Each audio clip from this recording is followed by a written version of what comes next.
Quando nós falamos de valores, nos vem logo à mente as ideias do certo e do errado, do bem e do mal, e a ideia de uma lei moral, de uma lei natural, que estabelece o padrão pelo qual condutas são qualificadas como boas e condutas são qualificadas como más. Lewis observa que quando nós falamos do certo e do errado com o nosso vizinho, nós presumimos que ele saiba o que é certo e errado. Nós falamos logo, isso é certo, isso é errado. Nós objetamos uma conduta que ele quer praticar, ou nós aprovamos uma conduta que ele praticou, sem maiores justificativas preliminares. Nós partimos do pressuposto que ele sabe ou deveria saber o que é certo e errado. E ele diz que esta presunção que nós assumimos mostra que nós acreditamos que haja um padrão para aferir o que seja certo e errado. A nossa linguagem, portanto, já presume a existência de um padrão. Observa, amigos, que quando alguém diz isso é certo e isso é errado, a resposta que se ouve, geralmente do outro, que tem sua conduta avaliada por essas afirmações, não é uma resposta do tipo, vá para o inferno, com certo e errado. Não existe certo e errado. Geralmente não é essa a resposta da pessoa.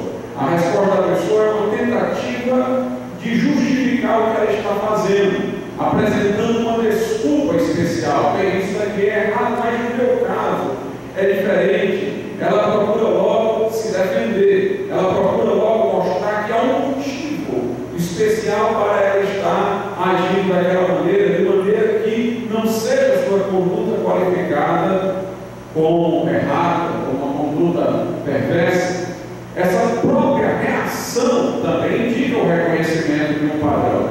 Não apenas quando nós falamos do certo e do errado sem justificativa, faz presumir que o outro saiba qual seja o padrão, mas quando ele também, ao defender-se, procura não repudiar a ideia de certo e de errado, mas encontrar um desculpa, um motivo para ele ter agido daquela maneira, faz evidente que também ele reconhece um padrão a que ambos têm que se submeter.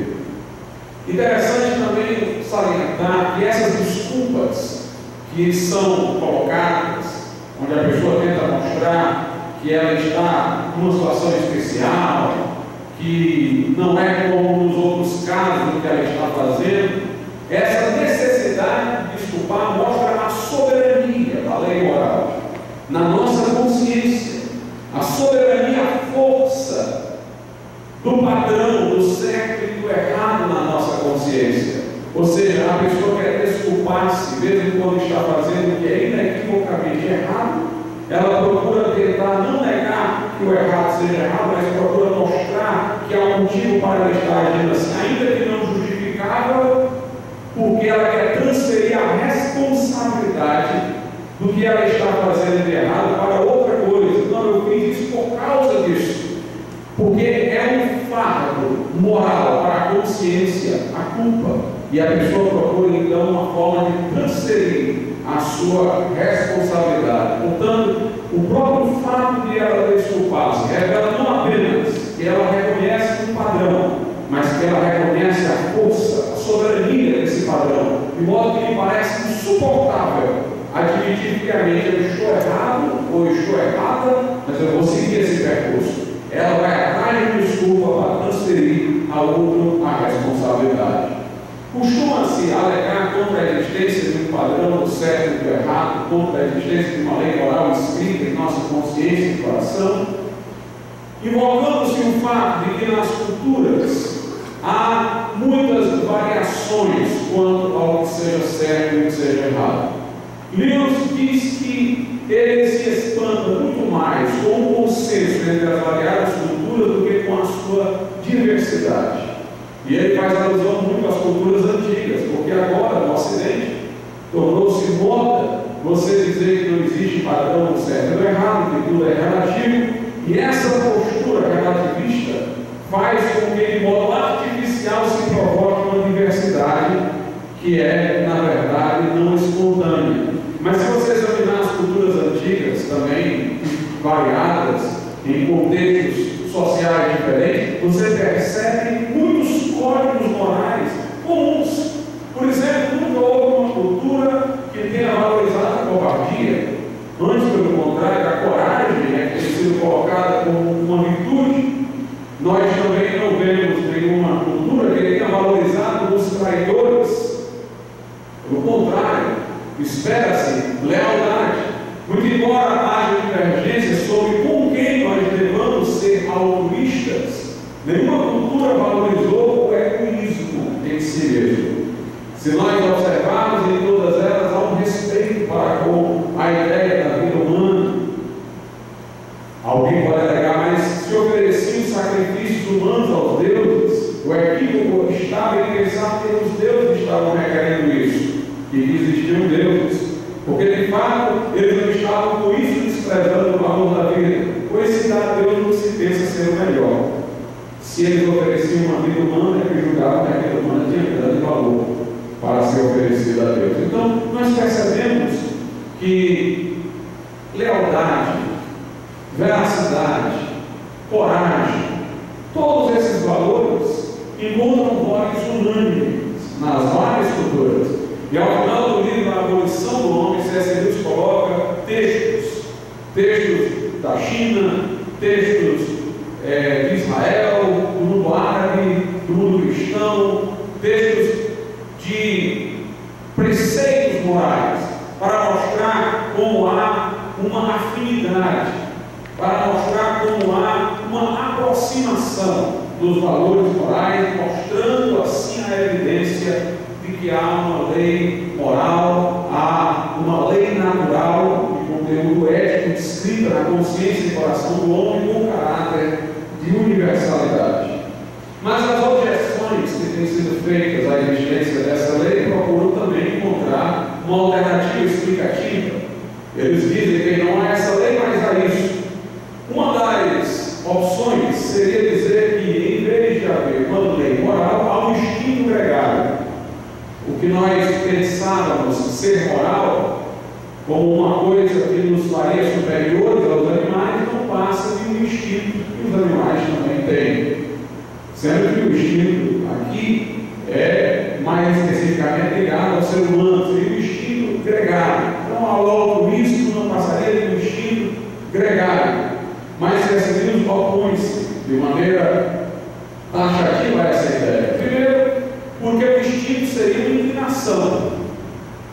E há uma diferença entre você desejar fazer algo e se sentir obrigado a fazer algo. Há muitas coisas para as quais nós estamos inclinados, mas nós não tomamos como sendo um dever. E há muitas coisas que nós tomamos como sendo um dever, e muitas vezes nossa inclinação não está de acordo com isso que nós entendemos ser um dever. Ele também afirma o seguinte, que os instintos entram em conflito.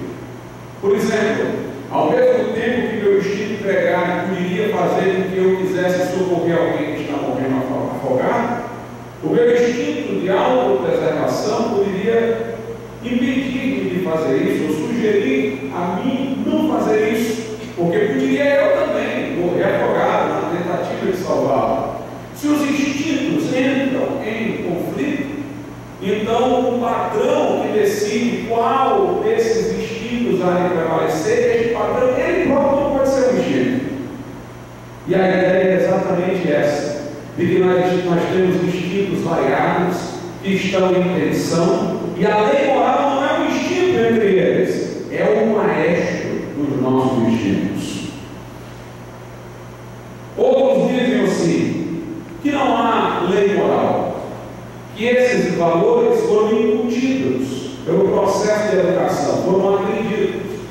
Mas seria muita coincidência, conforme nós observamos, que valores como coragem, lealdade, veracidade, altruísmo, que se apresentam universais, tivessem sido ensinados em todos os lugares, com concordância entre os mestres, se isso fosse veramente uma escolha dos mestres. Se eles aqui deliberassem sobre isso, ensinar e nada se lhes impusesse a consciência.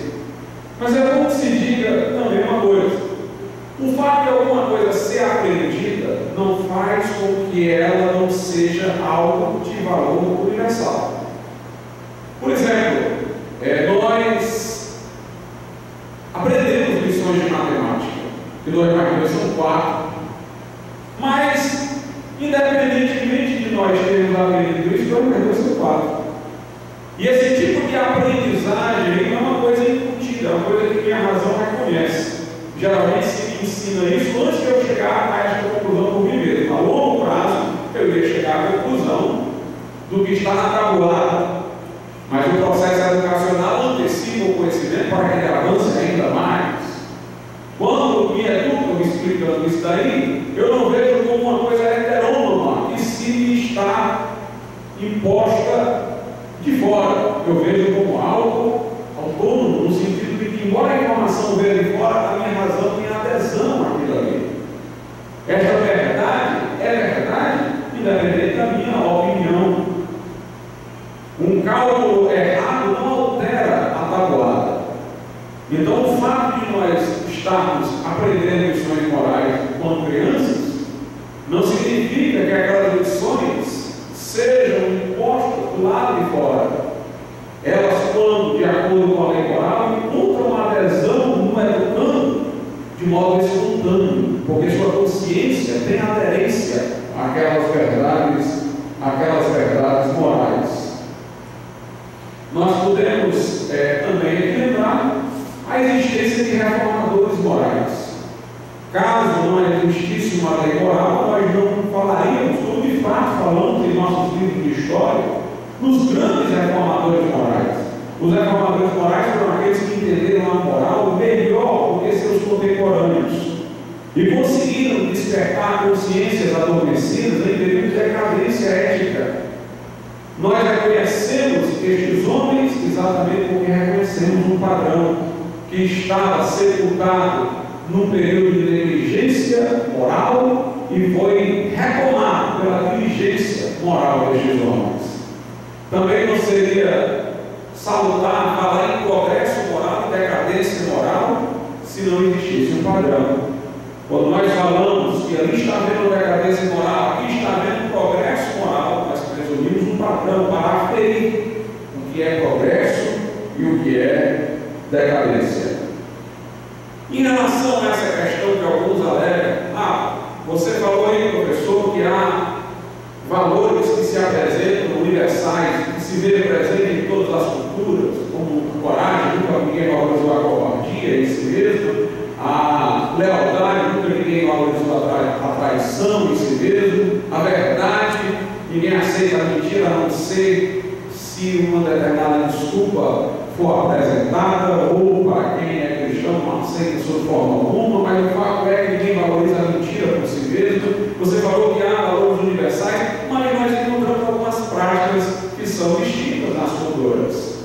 Por exemplo, na Idade Média queimavam as feiticeiras.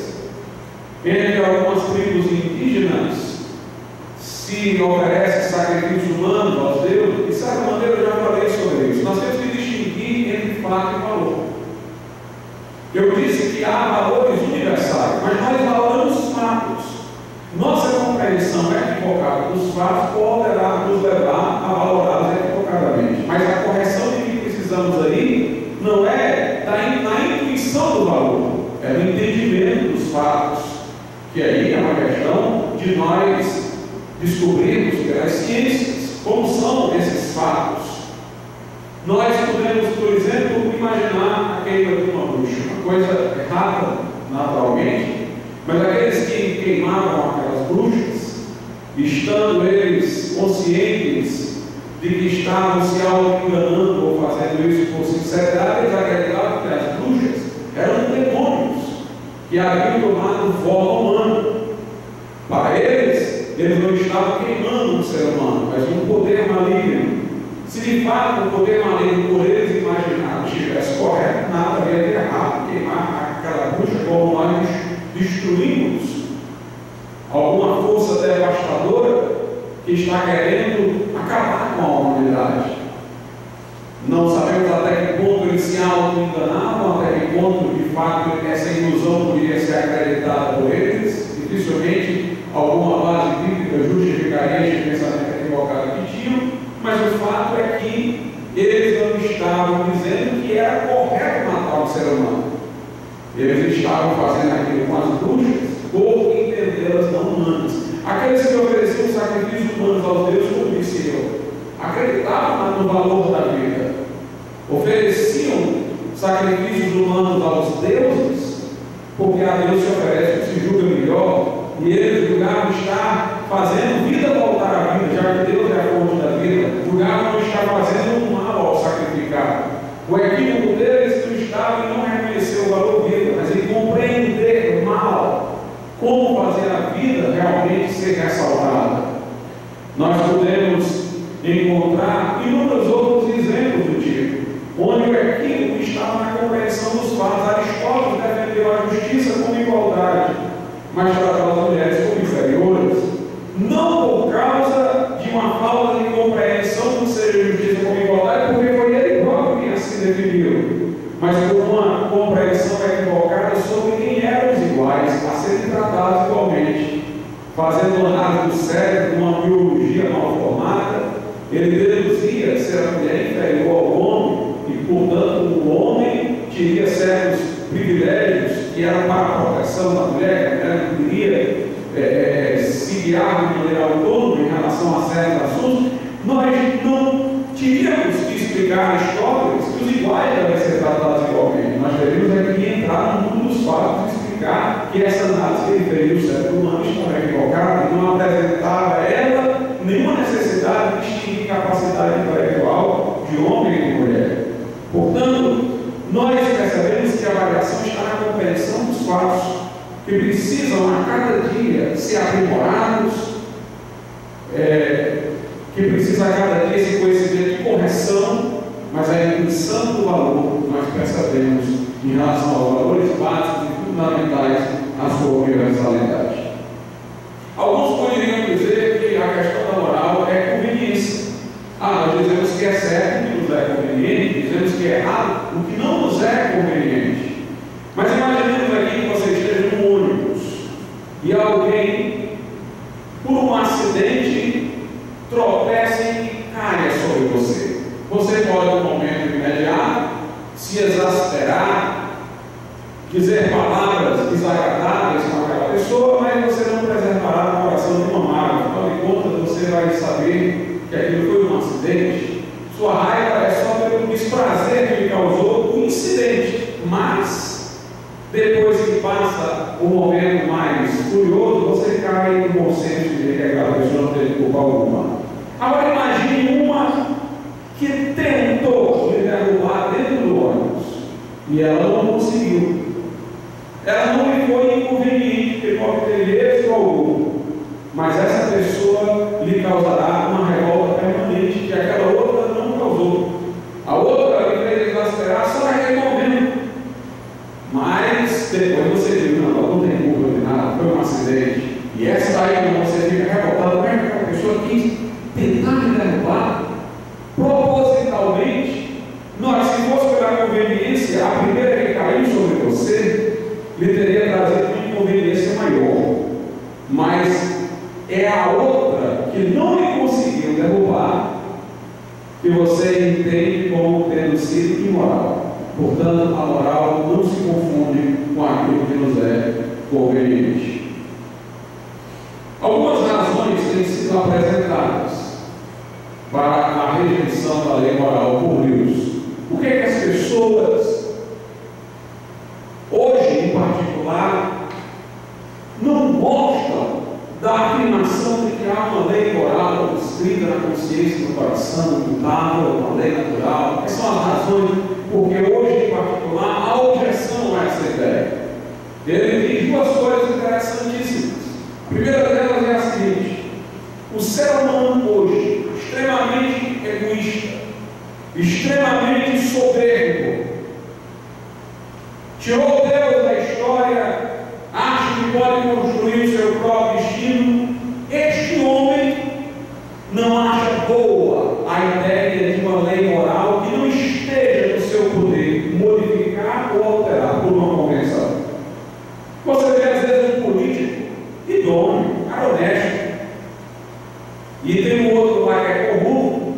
sobre uma CPI, alguma coisa assim e tal. E aí o honesto defende o outro, não quer que o outro seja punido. O que é que ele está defendendo o outro se ele é honesto? É porque lá no fundo ele pensa cá com você, eu fui honesto até agora, mas será que eu no futuro não vai querer fazer alguma coisa? Eu quero logo me proteger por antecipação. Não sei, ele tem uma segurança moral. Para ele, um dever permanente é algo que lhe parece muito forte. O ser humano hoje ele gosta das coisas efêmeras, coisas que ele possa ser amanhã dizer, não, eu modifico. A própria ideia de um dever permanente, inexorável, já perturba este homem que quer ter poder de modificação sobre tudo, que quer por convenção fazer o preto ser branco e o branco ser preto. Outra coisa, se há uma lei natural escrita no nosso coração e consciência, então quando nós a descumprimos, a nossa responsabilidade é cósmica. Não é só uma responsabilidade perante uma lei local, não é só uma responsabilidade perante uma lei nacional, não é só uma responsabilidade perante o direito internacional, é uma responsabilidade cósmica. E o homem sabe que isto representa muito maior gravidade do que ele pode conceber. E aí ele se sente acuado por saber que ao infringir essa lei está sob tão grande responsabilidade por ter feito isso. Sobre a lei moral, Lewis observa que há nela 3 fatores. Primeiro, ela implica a relação entre os homens, relações de solidariedade, relações de ajuda mútua, relações de fidelidade, relações de lealdade. Envolve também relações do homem consigo mesmo, no sentido de ele organizar-se interiormente, moderar os seus instintos, de ele, portanto, encontrar este equilíbrio moral, interior e pessoal. E o terceiro fator desta lei moral representa a relação do homem com o poder que a instituiu. Para os que defendem a fé cristã, a relação do homem com o seu Criador. O homem moderno hoje, ele não gosta nem da segunda nem da terceira parte da lei moral. Aquela que envolve a moderação dos instintos, porque a era que nós vivemos é a era do hedonismo, da liberação sexual. Dizem que se você fizer coisas extravagantes, mas não for imediatamente ofensivo ao outro, não tem nada demais. O homem de hoje não gosta também da questão dos deveres para com o poder que instituiu a lei. Para com Deus, ele quer só os deveres para com o outro. E aí nós vivemos numa fragmentação moral que tira toda a coerência dessa lei moral e faz com que ela perca muito a força sobre as consciências. A verdade é que o homem que não reconhece o seu Criador, o homem que não modera os seus instintos, não vai ser um homem bom para relacionamentos com o seu próximo. Lewis também faz a relação entre a moralidade e a psicanálise. Ele diz o seguinte, que há muitas inclinações nossas que representam deficiências orgânicas ou um mal material psicológico, como ele diz. E ele ilustra com 2 exemplos: a inclinação homossexual e a fobia. Ele diz: nada há de errado na pessoa em si ter uma inclinação homossexual ou ela ter um medo desesperador, um pânico de outras coisas. Isso significa alguma coisa no seu histórico que desequilibrou psicologicamente ou talvez até alguma coisa relacionada a algum fator orgânico. A moral tem a ver com as nossas escolhas, com a administração que a gente faz desse material. Portanto, uma pessoa que tem fobia, mas se mostra corajosa, ela moralmente está praticando um ato de muito mais valor do que uma que não tem problema de fobia que enfrenta uma coisa que para outra foi muito mais difícil. Uma pessoa que tem inclinação homossexual, mas não dá vazão a essa inclinação, a disciplina interiormente, ela moralmente está muito mais acertada do que um que E para a inclinação heterossexual, que é mais natural, ele está dando vazão à fornicação, ao adultério e coisas desse tipo. Então ele diz, essas inclinações, que às vezes nos apresentam como disfunções, elas precisam de tratamento. Agora, as nossas escolhas são morais. As nossas escolhas, se erradas forem, precisam de arrependimento e não de um mero tratamento. E ele diz, Deus nos julgará conforme o uso que nós fazemos desse material e levará em conta o material que nós temos. O que eu quero dizer é o seguinte: eu posso pegar uma pessoa que viveu numa casa em que o pai espancava a mãe, chegava alcoolizado em casa, batia nos filhos, e uma criança lá vai ser extremamente nervosa. Eu posso pegar essa criança que agora é um adulto, mas se chama nervoso, muito prejudicado, e colocar lado a lado com um desenvolvimento familiar sadio e tal. Possivelmente ele, no ambiente familiar mais sadio, ele vai ter menos dificuldade de ser paciente do que aquele que veio num ambiente que lhe predispôs a um estado nervoso, confuso. Mas a paciência desse, que não requer escolha, é a inclinação natural do seu temperamento. Essa paciência não tem nenhum valor moral. Enquanto do outro, que precisa de uma grande autodisciplina, uma administração desse material humano que ele tem, para ele manter-se na estrutura da sua paciência, isso tem muito mais valor. Lewis diz, quando chegar no final, todos nós nos desvincularemos do corpo, e aí cada um se apresentará como de fato é, e nesse dia muitas surpresas aparecerão. Nós temos que examinar, mesmo alguém que converteu-se à fé cristã, nós temos que examinar a sua vida comparando com o que ele era, e não comparando com o outro, porque o histórico dele pode trazer dificuldades que ao outro não traria de maneira alguma. O que tem valor moral não é o que é natural no nosso temperamento, são as escolhas que nós temos que fazer. Portanto, escolhas que implicam autodisciplina e posição correta no mundo. Em relação à consciência, Lewis disse que nós podemos falar da consciência de duas maneiras. A consciência pode ser entendida como uma pressão exercida sobre a nossa vontade para que nós venhamos a agir de uma determinada maneira. E a consciência pode ser o conteúdo do nosso juízo moral sobre o que seja certo e o que seja errado. Ele diz, no primeiro sentido, a consciência sempre deve ser seguida, aquela pressão que é exercida sobre a nossa vontade para fazer o que é certo. No segundo sentido, a consciência como um juízo moral sobre o que seja certo e errado em casos específicos.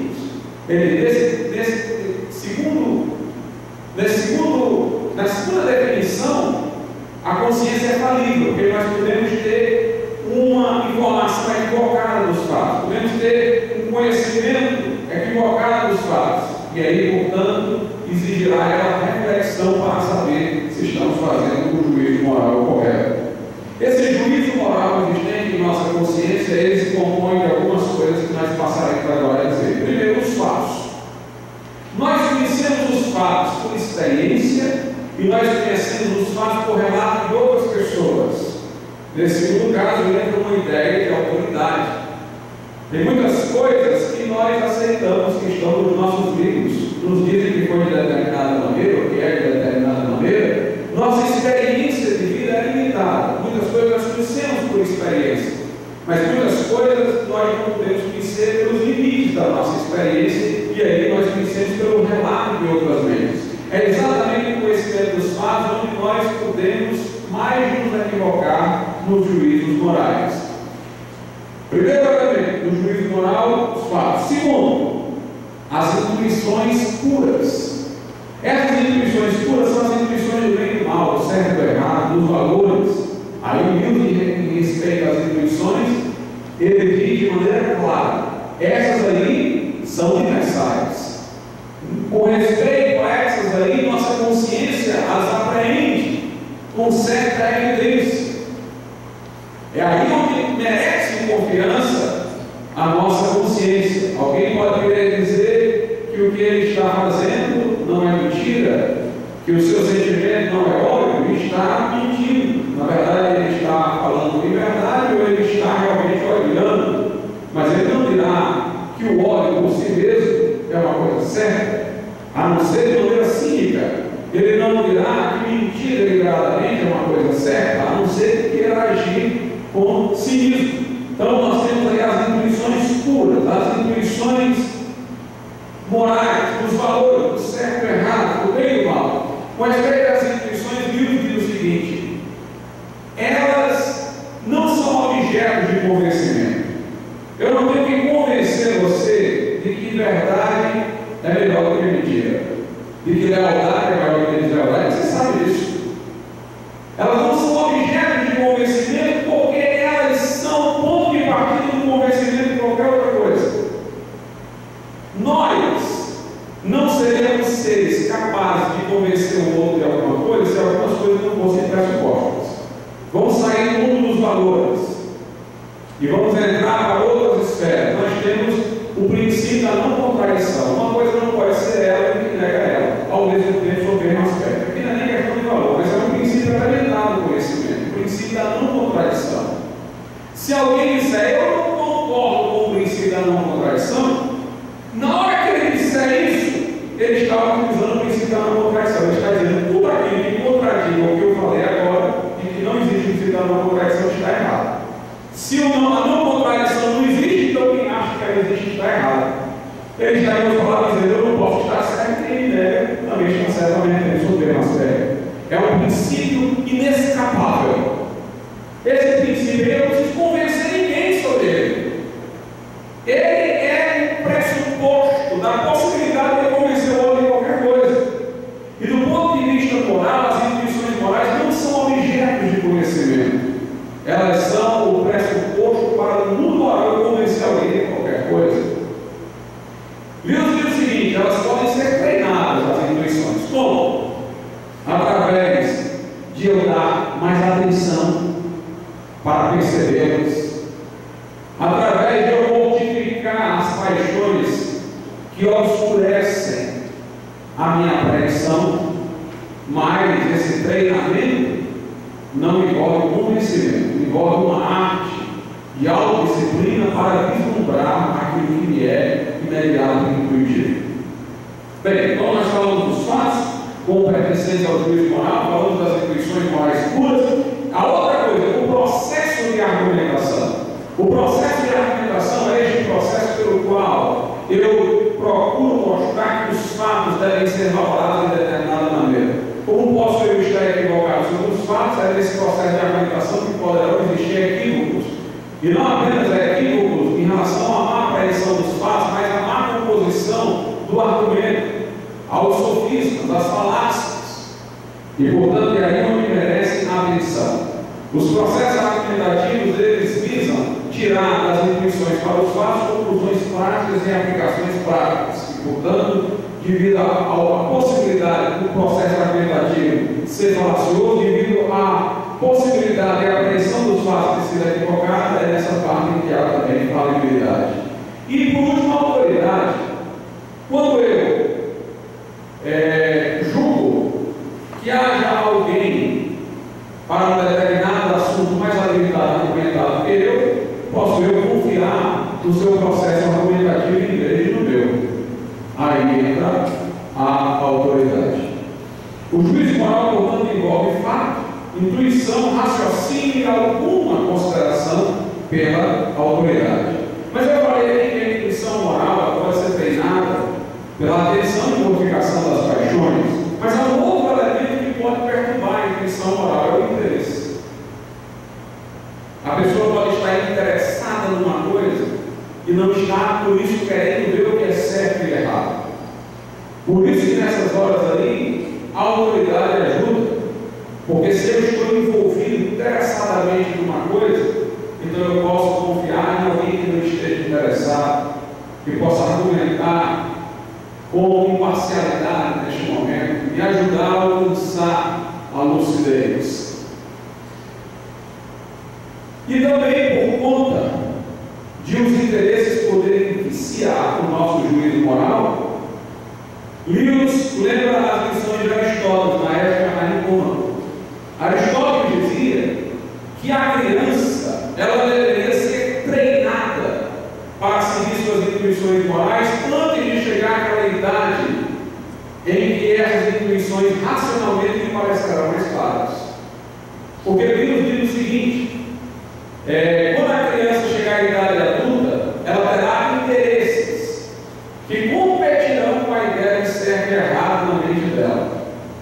Para evitar que ela perverta o certo e errado em função de seus interesses, é bom que ela seja treinada desde cedo, desde chegar à época do esclarecimento pleno, para seguir as intuições, para não seguir os interesses. Então, este treinamento moral deve aparecer na educação, conforme ele diz. Inclusive, Deus diz o seguinte: pode ser que seja mais confiável uma pessoa que foi treinada a seguir as intuições morais por uma boa educação, e muito embora a idade adulta se diga relativista, do que uma pessoa que diga acreditar nos valores universais, mas desde a infância não foi preparada para seguir as suas intuições. Pode ser que uma pessoa bem treinada para seguir o que é certo, muito embora tenha uma concepção intelectual relativista, faça mais de fato na prática o que é certo do que uma, tendo a compreensão intelectual a ver que existe um certo e errado, mas nunca foi treinada, nunca foi educada, seguir realmente no caso concreto que seja certo ou errado. O que está por trás dessa lei moral? Há duas explicações para o universo. A partir dessas explicações, nós poderemos levantar esse questionamento que está por trás dessa lei. Uma explicação é aquela que diz que o universo nasceu de matéria mais acaso. É a concepção materialista. O mundo é matéria mais o acaso. A outra concepção é a concepção religiosa, que diz por trás do universo existe uma mente. O último elemento a ser procurado é uma mente por trás do universo, não a matéria, mas o acaso.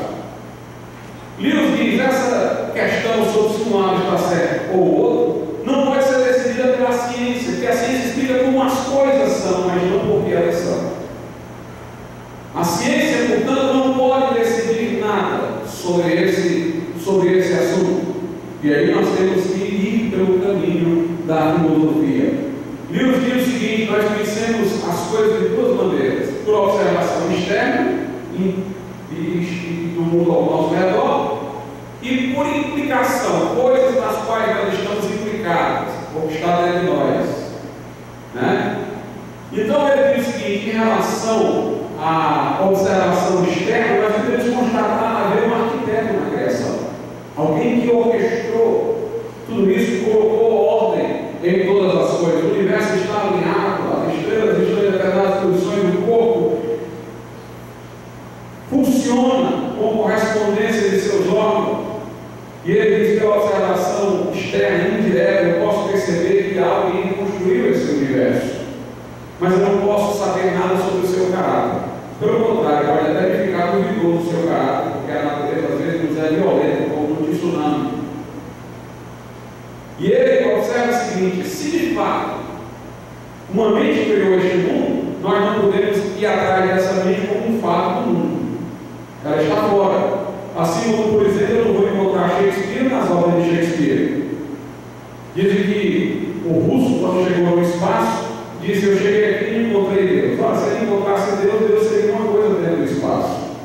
Deus, na verdade, está fora. Você não vai procurar dentro de uma casa do arquiteto como se ele fosse as escadas. Você vai ver nas linhas da casa mente do arquiteto. Então Deus está além deste mundo e o criou. Mas, como eu disse, nós não podemos saber nada sobre o caráter de Deus aí. No entanto, nós temos um conhecimento interior, por implicação. É a lei moral dentro de nós. Aí não é uma observação externa, é uma voz que fala dentro de nós, que fala da nossa consciência. E não apenas eu posso reconhecer o Criador, mas eu posso reconhecer que Ele é bom, porque esta lei me ensina a ser bom, me ensina a ser justo. Ela, portanto, me diz muito sobre o caráter de Deus. A matéria pode ser sentida, mas matéria não dá ordem a ninguém. Se se existem prescrições morais na nossa consciência, não vieram da matéria, vieram da mente, vieram de Deus. No seu livro, A Abolição do Homem, quanto tempo eu tenho ainda? 20? Não está bom demais. No seu livro, A Abolição do Homem, Lewis fala do que ele chama de livro verde. O livro verde é uma maneira educada de ele não detratar o autor do livro. Não quer dizer quem é o autor disso, são dois autores, não dominam que os caras que caracterizam o livro apenas pela cor, uma carta verde. Livro escrito para adolescentes. E é um livro de literatura. Ele diz que é desonesto um livro, porque pretendendo ser um livro sobre literatura, ele termina se tornando um livro sobre valores. E Lewis observa que nesse livro verde se comenta um trecho de uma poesia em que um homem, observando uma cachoeira, ele disse que aquela cachoeira era sublime. E a grande questão é o seguinte: quando este homem disse que aquela cachoeira era sublime, ele estava falando realmente algo sobre aquela cachoeira. O livro verde, como ele chama, cujos autores ele há de criticar, assevera que a pessoa, quando diz isto é sublime, diante de uma imensa cachoeira, uma cascata imensa, ela não está falando da cachoeira, ela está falando dos seus sentimentos. É a visão subjetivista, como se quando você dissesse isso aqui é certo, você estivesse apenas estabelecendo uma preferência de gosto. Como você dizer, meu gosto, eu gosto de feijão. Não é que o feijão é bom, é que você gosta do feijão. E a comida é boa. Né? Em relação ao sabor, não é a comida que é boa, é você que achou boa. Porque eu não vai achar ruim, aí tudo bem, aí nós estamos num campo realmente relativo, como se diz, questão de gosto, né? Não se discute, mas alguns lá que querem transformar a questão moral ou a questão dos valores estéticos, no caso aqui é o valor estético, em relação à cachoeira, numa questão de gosto. Eles dizem, bem, a pessoa não está falando da cachoeira, está falando dos seus sentimentos. Aí os autores do livro verde dizem assim, a pessoa na verdade está querendo dizer o seguinte: os meus sentimentos são sublimes. Aí eles dizem, isso não faz sentido nenhum. Se ela estivesse falando dos seus sentimentos, então não estaria querendo dizer que seus sentimentos eram sublimes, ela estaria querendo dizer que os sentimentos são vivos, e aí daí visão dessa cachoeira. E aí dizer que o seu sentimento era horrível, ela estava dizendo que a cachoeira realmente era sublime, no sentido objetivo. Ele deveria estar querendo dizer que eu tenho sentimentos de veneração. Porque ele diz, vamos entender o que eles estão falando. Se diante de uma cachoeira, achando-a sublime, eu estou dizendo que o meu sentimento é sublime, então diante de uma coisa desprezível, quando ninguém é desprezível, eu estou dizendo que meus sentimentos são desprezíveis. Com certeza, ele não está dizendo que os seus sentimentos são desprezíveis, ninguém vai atribuir aos seus próprios sentimentos que eles são desprezíveis. Na verdade, você está dizendo que aquela coisa é merecedora do seu desprezo, não os seus sentimentos sejam desprezíveis. E ele nos observa que excluir os valores, dizendo que eles são meros sentimentos, em nome de um racionalismo extremo, é muito mais fácil do que você ousar dizer quais são os sentimentos adequados e inadequados. Ele escolhe o caminho fácil. O caminho fácil porque não existe valor nenhum. Ele diz, o trabalho é você dizer se o valor está correto ou não. Eles fogem a esse compromisso. Por exemplo, Deus disse, se eu disser que a cachoeira é muito bonita, eu estaria usando a palavra errada. Diferentemente, quando eu digo que ela é sublime, majestosa, objeto de veneração, que eu diria que está correto. Então, aqueles que vão suprimir os valores como meros sentimentos em nome de um racionalismo extremo estão se poupando da tarefa mais nobre e diligente de distinguir qual sentimento é congruente com a realidade e qual sentimento não é congruente. Deus diz que entre as nossas emoções e o universo há ou deve haver uma congruência. Quando nós dizemos isso é certo em relação a uma conduta, isso representa uma congruência entre nós e aquela conduta. Quando eu faço um juízo estético, é uma congruência com aquela coisa, é uma relação. Como um sapato que cabe bem no pé. Quando eu digo ele é bom, ou seja, ele se encaixa em mim. Então, Toda afirmação de valor sobre o universo representa uma congruência. E Deus diz: as coisas foram feitas para nós, nós fomos feitos para apreciá-las. Essa é a verdade sublime do cristianismo. Deus criou o mundo para nós, e Deus criou-nos com a possibilidade de apreciar o mundo. Quando ao final da criação ele diz: isto é muito bom, ele não disse para ele disse para nós, para que nós concordemos. É bom mesmo, foi bem feito mesmo. Na verdade, ser justo é atribuir a cada coisa o valor que ela tem, é estimar cada coisa com a estima que lhe é devida. Agostinho definia a virtude, Agostinho de Hipona, Santo Agostinho, como ordo-valores, o amor ordenado, a ordenação correta das disposições afetivas. Aristóteles, já falou do treinamento das afeições quando crianças, para a pessoa na idade adulta se inclinar para o que é certo em detrimento de seus interesses pessoais. Livros diz que entre os hindus existe o RTA, que é o grande rito, o hinduísmo primitivo, que é a ideia do grande rito, que era o equivalente à ideia de lei moral, como nós estamos explicando. Os chineses têm o Tao, chamado Via ou Caminho, que é a ideia de lei moral. E a partir daí, ele, no livro dele, só usa a palavra Tao, nesse livro da Convenção do Homem. Usa propositadamente, para ninguém dizer: isso aí é cristianismo, não é uma coisa específica do cristianismo. Aí usa o Tao, porque os chineses também tinham essa noção. Confúcio, nos seus anacletos, falou de muitas coisas que coincidem com aquilo que os judeus têm na lei mosaica. E nós encontramos formas do Tao em Platão, Aristóteles, estoicismo, no cristianismo. Nós podemos perceber que a ideia aqui universal é a doutrina do valor objetivo. Em relação às emoções, Deus diz que nossas emoções podem ser razoáveis ou irrazoáveis. Elas podem estar de acordo com a razão, ou seja, nós nos emocionamos de modo congruente com o que realmente há nos fatos, e nossa emoção pode ser irrazoável, não razoável, incongruente com a realidade. Interessante que ele diz o seguinte, que é o que eu sustento também nos meus livros, que você pode justificar que uma coisa é certa, mas se você não tiver uma discussão emocional para o que é certo, você sabe racionalmente, mas você não tem a motivação. Na verdade, nossas emoções se antecipam ou devem se antecipar à intuição do que é certo. E entender racionalmente que elas são certas deve ser apenas um fortalecimento para as nossas emoções. Nossas emoções devem ser razoáveis, de acordo com o que a razão confirma. Isso vai gerar também questões sobre a educação moral em particular. O problema educacional seria o seguinte: para quem está dentro do tal, para quem está dentro da lei moral, como é que é vista a educação? A educação seria desenvolver relações apropriadas ao mundo, seria construir a verdadeira natureza humana. Para quem está fora do caos, quem nega essa lei moral? A educação é o quê? A educação vai ser ou a remoção de todas as emoções, porque banais, que vale a razão, que é a posição de alguns nacionalistas, ou então a ideia de que as nossas emoções devem ser instrumentalizadas para fins extrínsecos, fins que outros vão definir, ou seja, a manipulação.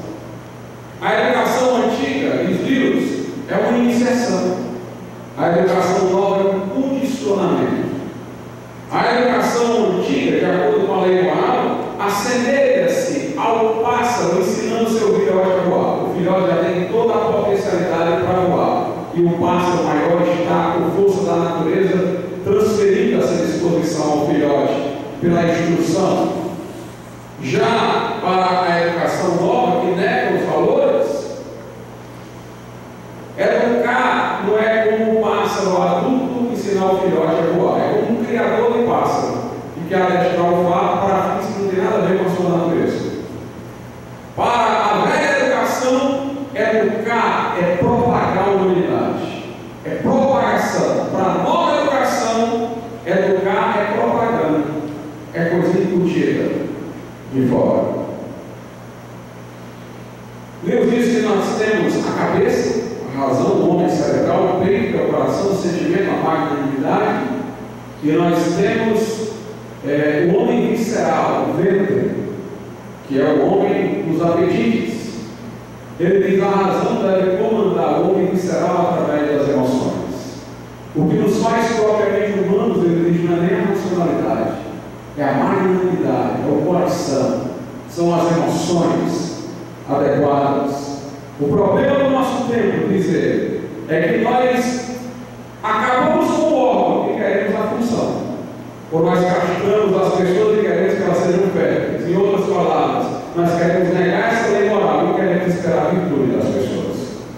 Nós desprezamos as emoções morais e queremos pessoas corajosas.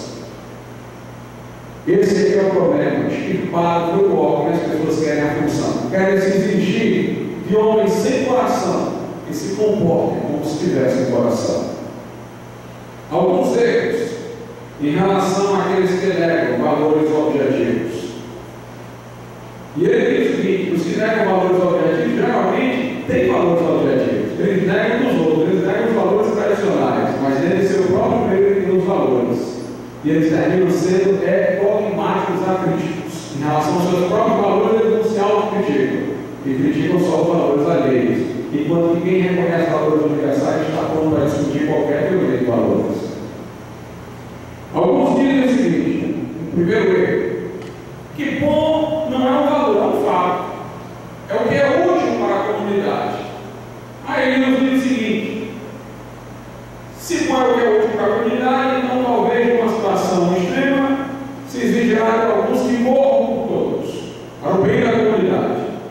Mas como é que você vai estimular esses alguns aí a morrerem por todos? Você não pode falar em vergonha, honra. Com que base você vai chamá-los a essa ação? Se não há valor, você não pode falar em vergonha, não pode falar em honra. E outra coisa, por que seriam esses a morrer para a comunidade? Que critério definiria que seriam esses e não outros?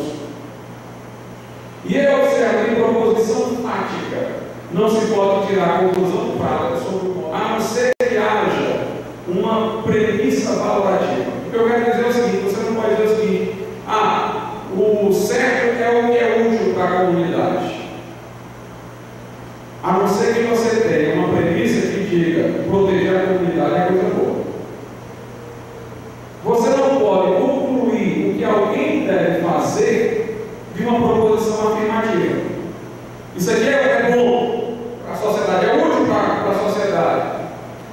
Se essa afirmação é meramente afirmativa, você não pode concluir que por isso alguém deve fazer aquilo, a não ser que você tenha uma proposição intermediária, que na verdade não é fática, é valorativa. A comunidade deve ser protegida. Aí a comunidade deve ser protegida, isso é bom para a comunidade que não façamos, porque a comunidade deve ser protegida. Então não há como você tentar acabar com os valores e pensar só em termos de fato. Você tem que valorar as coisas, você tem que dizer o que é certo e o que é errado. Outro erro também já parecido com o que nós apresentamos é a ideia de dizer que o certo seria apenas o instinto de preservação da espécie humana. E aí ele nos diz o seguinte: essas pessoas que falam que é um instinto de preservação da espécie humana dizem que nós não devemos nos preocupar com a posteridade. Ele diz: mas eu não conheço ninguém e acredito que não haja ninguém esse instinto.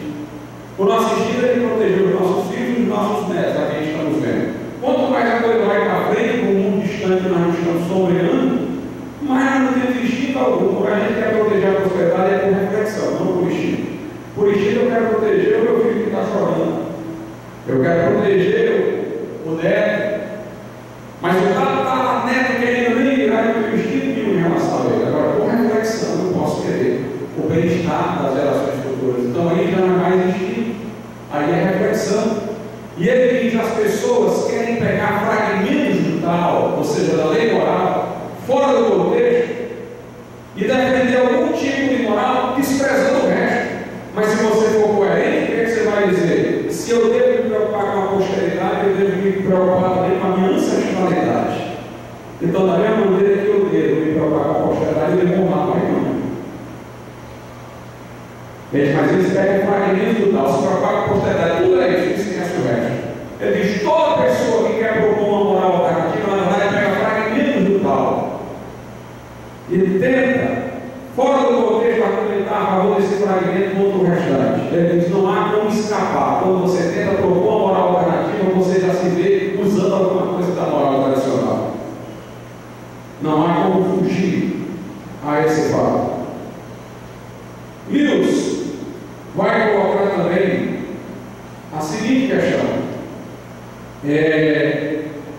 Há alguns que querem acabar realmente com a ideia de valores. Eles não querem propor moral alternativa, eles querem acabar com a ideia de valores. Não há valor, não há certo, não há nada disso. Tudo isso é coisa da cabeça, não existe nada disso. E aí nós vamos ter o seguinte, em relação a esses grandes negadores do conceito de valor. Ele vai dizer que esses tais imaginam o domínio completo do homem sobre a natureza. Se eu passar um pouquinho do tempo, vocês me perdoam, né? Esses que negam completamente os valores querem um domínio completo sobre a natureza. Eles já dominaram a natureza externa pela ciência e querem dominar agora a natureza do homem. Não existe certo e errado, não. O homem é o que a gente fizer do homem. Hoje está tão em moda isso, né? Tem gente que diz que não existe mais nem homem e mulher. Ser homem e mulher é um sexo constituído socialmente. Somos nós que decidimos o que é homem e mulher. Nem a biologia funciona mais. É o desejo humano de dizer nós transformamos não só a natureza exterior, mas transformamos a nós mesmos. Ou seja, o domínio do homem sobre a natureza agora é o domínio sobre a própria moralidade. Certo e errado somos nós que vamos criar. Tudo somos nós que vamos criar. Estes homens terminam falando de uma dominação sobre a natureza, mas se você for ver na prática, eles estão falando do domínio de alguns homens sobre os outros homens. Porque serão alguns que vão dizer o que os outros serão. Será um pequeno nicho que vai decidir o que os outros serão. Na verdade, é o domínio de alguns homens sobre outros homens. Isso se chama, esses alguns aí que vão dominar os manipuladores, os planejadores. E se nós observarmos, vamos ver o perigo disso. Eles não reconhecem certo e errado, então eles não valorizam a tradição. Tudo que a humanidade aprendeu até agora não vale nada para eles. Então eles não têm os limites éticos que o processo civilizatório construiu. Eles acham que não há limite ético à ciência e nem à manipulação. Então eles se libertaram do passado e em relação ao futuro eles podem fazer o que quiserem. Então eles podem usar a eugenia, da manipulação genética, eles podem mudar o meio ambiente e condicionar geneticamente o que cada um vai ser. Se você olhar na prática, esses homens terão uma liberdade de gastos imensas, mas a geração seguinte não terá, porque terá sido manipulada por eles. Essa geração seguinte será uma geração de menor liberdade, serão escravos e não livres. Ou seja, quando o homem chegar à dominação máxima que ele imagina, ele na verdade terá dominado a si mesmo. Pensando ser o general, ele se tornou um escravo. Pensando ser o vencedor, ele foi o vencido. Porque essa geração seguinte será inteiramente condicionada pela geração anterior. Esses grandes manipuladores seriam os que iriam controlar e condicionar as ações, decidir e produzir um tipo de consciência deles, estando eles mesmo fora desse processo ou acima deles. Nós vamos condicionar a mente das pessoas para acharem que isso é certo e errado. Não existe nada, é o que a gente colocar. Eles se veem fora desse processo para condicionar os outros. E eu digo uma coisa curiosa, eu diz esses manipuladores lá no nicho estarão invejando os manipulados, porque os manipulados terão pelo menos a ilusão de que alguma coisa seja certa e errada, eles colocaram, mas eles não terão ilusão nenhuma para se comportar, viverão no pleno vazio. E esses manipuladores, diz Deus, sequer serão homens, porque terão esvaziado o conceito de humanidade, o conceito de bem e de mal.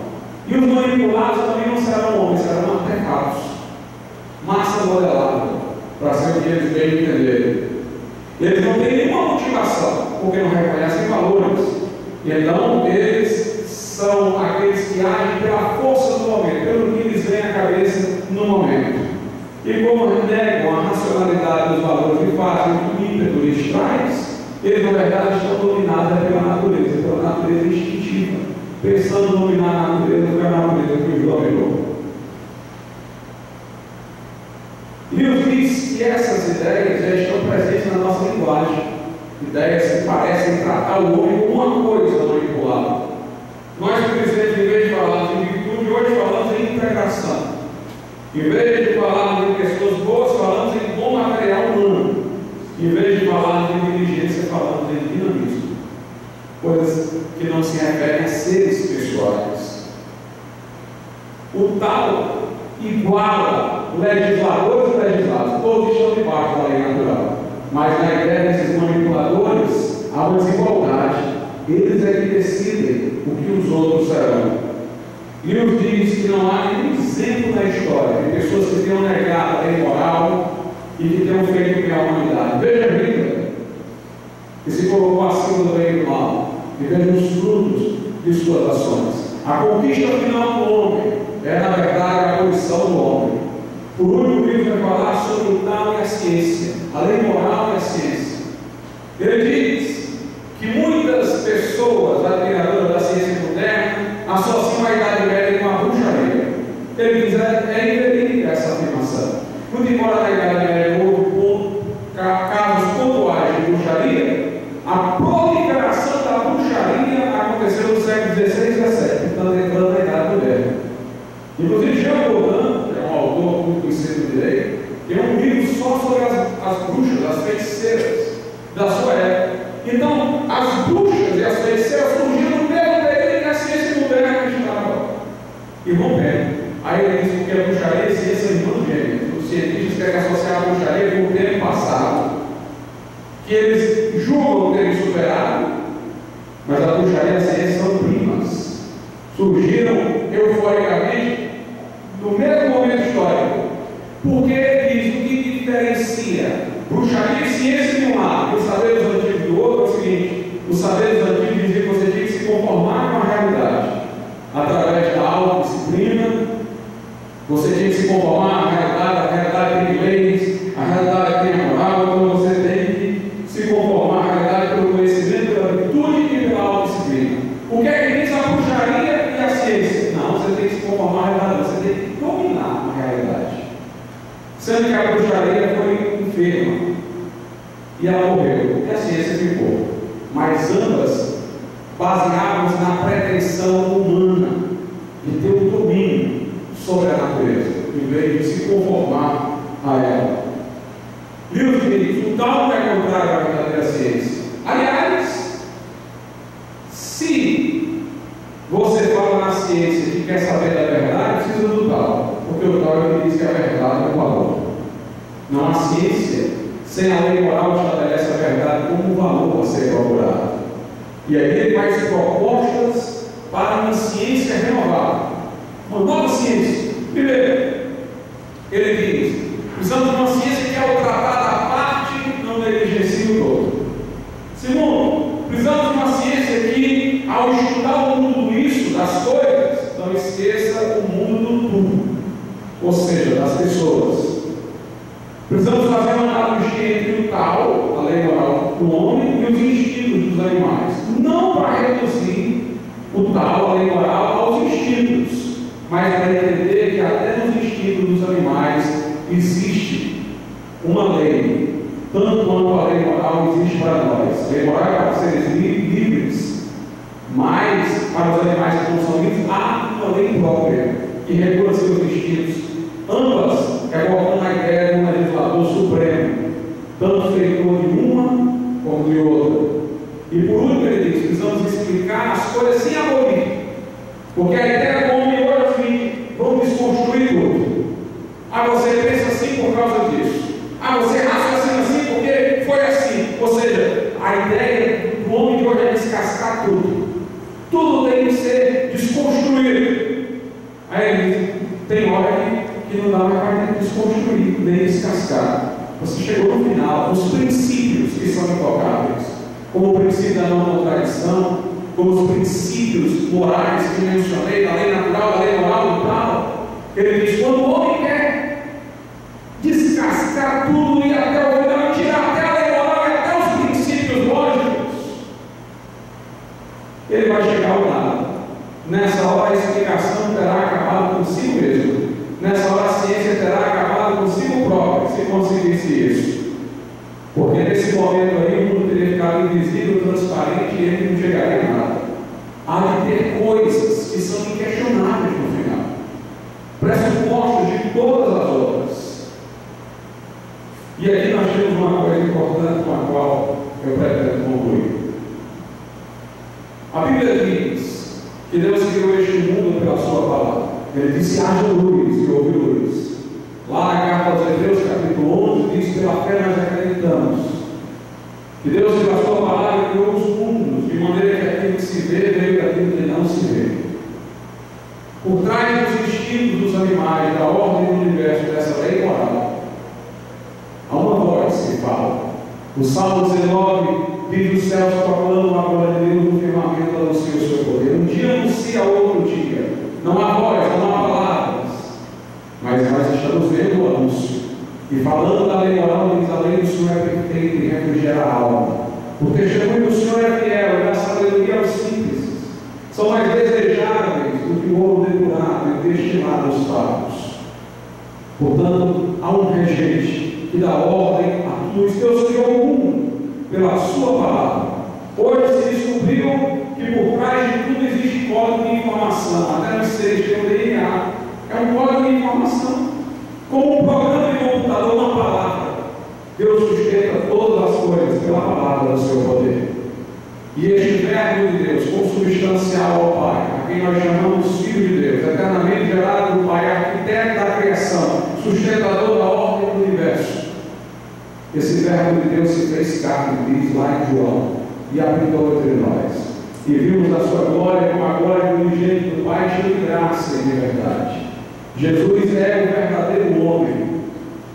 Não apenas foi homem, não apenas foi um verdadeiro homem, foi um homem verdadeiro. Foi um homem que viveu plenamente de acordo com a lei moral, um modelo para todos nós, mas muito mais do que homem divino. E quando ele foi para aquela cruz, ele não foi meramente para ser uma vítima do Império Romano. Ele foi para reparar a infração que fizemos à lei moral, a ordem cósmica. Por isso que seu braço fez o sol escurecer, as rochas se perderem e a terra estremecer. Porque ele estava recolocando em ordem, com muito trabalho, todo o cosmos, cuja ordem fora violada pelos seres dotados de verdade, que não agiram conforme deveriam ter feito. A esperança cristã é de que sua morte foi eficaz, que ele vive porque ressurgiu ao terceiro dia.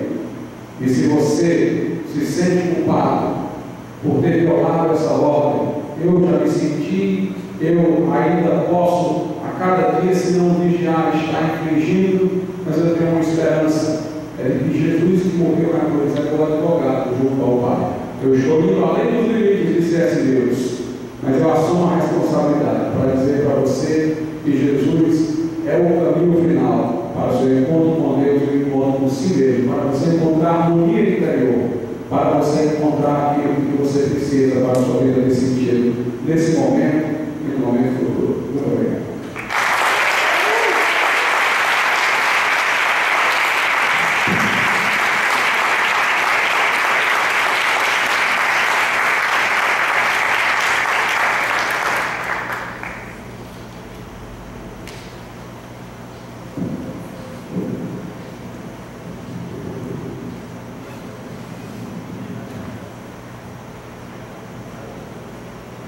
Bom, gente, temos agora o nosso momento de perguntas e respostas. Aqueles que quiserem fazer alguma pergunta ao professor Ronaldo, aproveita.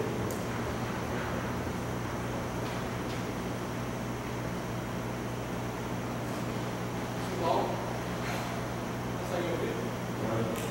Primeiramente, parabéns pela palestra. É um vídeo revelador, eu acho informativo. Eu que não conheço muito o autor, fiquei bastante impressionado com a quantidade de informações, mas eu tenho uma curiosidade. Em relação mais puxando para o direito, o livro ele tem alguma diferenciação entre o que seria, por exemplo, os valores morais, que, cujo vigência merece uma certa punição menos grave e outros que merecem punições mais graves, por exemplo, diferenciando o que é imoral do que é um crime.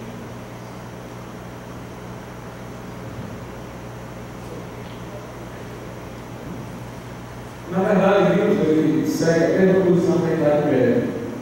Quando na Idade Média eles falavam de lei natural, usavam essa expressão, Nela eles não distinguiam o que era moral e o que era direito. Essa é uma distinção mais recente. Né? A moral se preocuparia com essa relação interior do homem consigo próprio. Ou seja, eu me inflijo uma lei moral, vamos simplesmente quando eu mato alguém. Desde o momento em que eu odiei alguém, desde o momento em que eu me amargurei, embora ainda nada possa ter feito com ele. Então, a consolidação do crime do ponto de vista moral não agravou. Naquele momento que eu me senti, eu odiei, desejei o mal, eu nem infligi. Então, a moral é a relação da pessoa com a sua consciência, a integridade, né, do seu caráter, dos seus desejos, da sua vontade. No direito, a gente já se preocupa com as relações intersubjetivas. Então, aqui que você pensou, cogitou, materializou, não interessa ao direito. O direito tem por função principal a paz social, a convivência harmônica da sociedade. Mas, notadamente, deve haver harmonia entre a ordem jurídica e a ordem moral. Né? Do ponto de vista moral, nós responderemos, né, ao nosso Criador. Do ponto de vista jurídico, nós respondemos também perante a sociedade.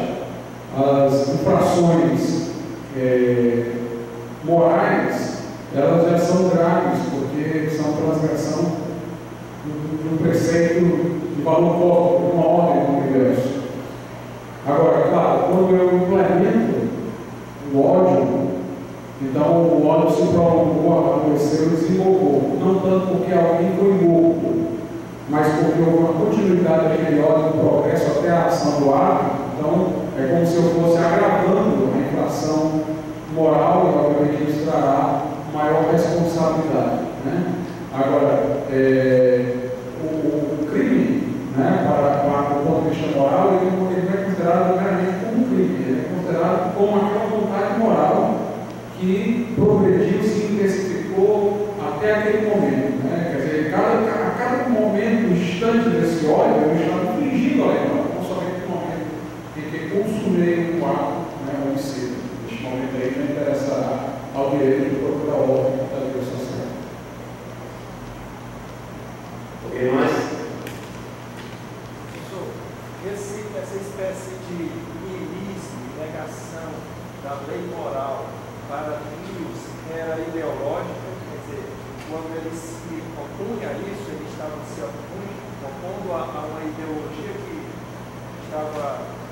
Ele dizia isso, que era sim uma ideologia no sentido negativo, uma coisa não espontânea, forçada. Agora, como ele salienta, esses que negam esses valores estão prontos a afirmá-los quando a agressão desses valores é em prejuízo deles. E, negando às vezes valores tradicionais, eles têm outros valores em seu meio. Agora, eles, por parte dessa presunção de que negam os valores, não submetem a crítica dos valores que, de fato, eles admitem. Então, é uma ideologia que pega os fragmentos do caos.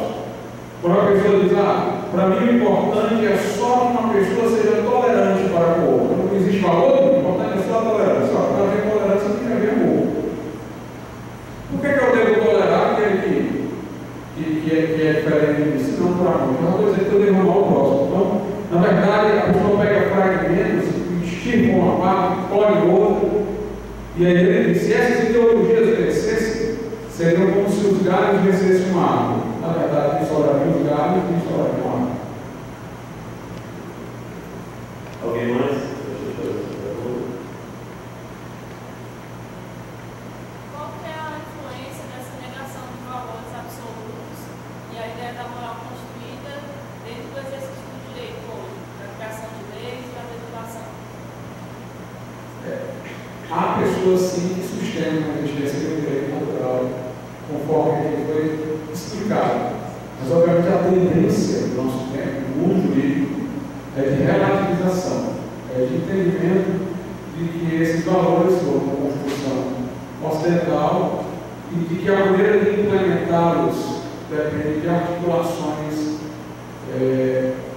argumentativas para convencer. Né? Agora, hoje nós vemos grandes contradições se nega a lei moral, aí nós encontramos grandes contradições. Nós, por exemplo, temos nos Estados Unidos um grupo de feministas que são defensoras delas do aborto nos Estados Unidos. E na Índia, porque o aborto é seletivo, lá é só de mulheres, as pessoas não querem filho de mulher, querem filho de homem, aí elas lançam contra o aborto, porque eles querem contra a mulher. Tem uma associação nos Estados Unidos que é contra o aborto, ou melhor, que é a favor do aborto e é contra a matança de filhotes de fora. Nós encontramos coisas incoerentes com uma pessoa que defender a legalização de drogas. Não, eu não sou a favor das drogas, mas eu acho que deve ser legalizado. Tem gente que diz, não, eu sou a favor do aborto, mas eu acho que deve ser legalizado. Quer dizer, as pessoas não se tocam de que estão sendo contraditórias, não se incomodam de estarem sendo contraditórias. Eu lembro do Leão da terceira guarda-roupa, para quem se lembra da história, né?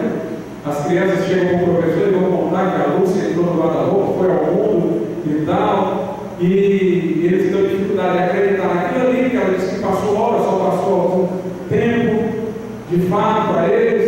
Aí o professor diz, olha, veja bem, se ela de fato foi para todo mundo, deve ser um tempo lá diferente do mundo aqui.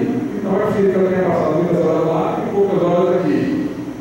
E se ela quisesse enganar vocês dizendo que passou muitas horas nesse mundo, mais fácil seria ela se trancar no valor, passar muitas horas, em vez de passar pouco tempo e sair dizendo para vocês que passou muitas horas.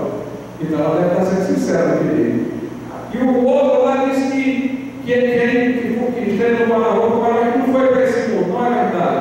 E quem é que diz sempre a verdade? Ela ou ele? Não, ela que diz sempre a verdade, o outro que não diz. Aí o professor coloca na cabeça e diz, lógica. O que é que essas crianças estão aprendendo? Não aprendem mais lógica. Quer dizer, o homem de hoje, não apenas, ele está perdendo o senso moral, ele está perdendo o senso da lógica. Ele não tem mais a preocupação de ser coerente, de ser racional. É como Deus diz, é a abolição do homem. Todas essas teorias estão nos esvaziando de humanidade, estão nos reduzindo a imbecis, nos colocando no nível dos grupos, e vai para lá do lixo a racionalidade, os princípios morais e tudo isso. Por isso, cristão, por isso você que, muito embora não seja cristão, ainda mantém as ideias de moralidade, não se sinta diminuído no meio universitário. Você é a luz, a lucidez, para fazer as pessoas voltarem à simples razão, ao simples bom senso que vocês estão perdendo no dia de hoje. Uma última pergunta. Quem tem uma última pergunta? Vou fazer a segunda já aqui na praça. Professor, essa ideia do tal, do sentimento, ele, de certo modo, preponderar sobre a razão, a não ser que eu não tenha entendido bem. Então, ele disse que o nosso sentimento, ele se antecipa à razão. Quer dizer, a criança, ela valoriza o afeto da mãe antes de saber a importância do afeto. Agora, os nossos sentimentos têm que estar de acordo com a nossa razão. Eles têm que ser razoáveis. Quer dizer, é preciso que eu esteja sentindo disposição, ou sentindo a minha consciência me orientando para aquilo que é certo, e é preciso que as indicações fáticas venham corroborar com o que eu estou sentindo. Né? Minha emoção pode ser irrazoável. Né? Então, eu disse que as nossas emoções, do ponto de vista moral, elas se antecipam à nossa racionalidade, mas é claro que elas devem ser razoáveis. A razão é o padrão para educarmos o caráter das nossas emoções. Isso é necessidade de uma lei fora para dar esse norte. Exatamente, porque a razão seja capaz de reconhecer. Obrigado, salve de palmas.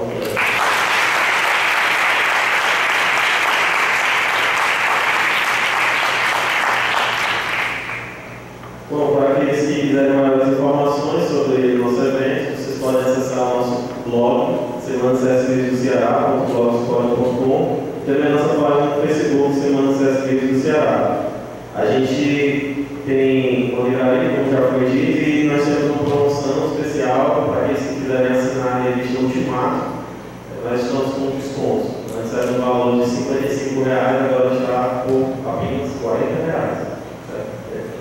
Nós também temos o livro O Grande Abismo e outros livros da Editora Vida. E a partir de amanhã nós teremos mais opções, nós teremos mais outros títulos. Ok? Também gostaria de lembrar que nós também temos as camisas do evento da Semana CSP do Ceará. Então, por favor, se quiser uma camisa bonita como essa, como esse vestido, por favor, também procurando para ele. Então, aqui nós encerramos a nossa segunda noite de palestra da Semana CSP do Ceará. A todos eu desejo uma boa noite.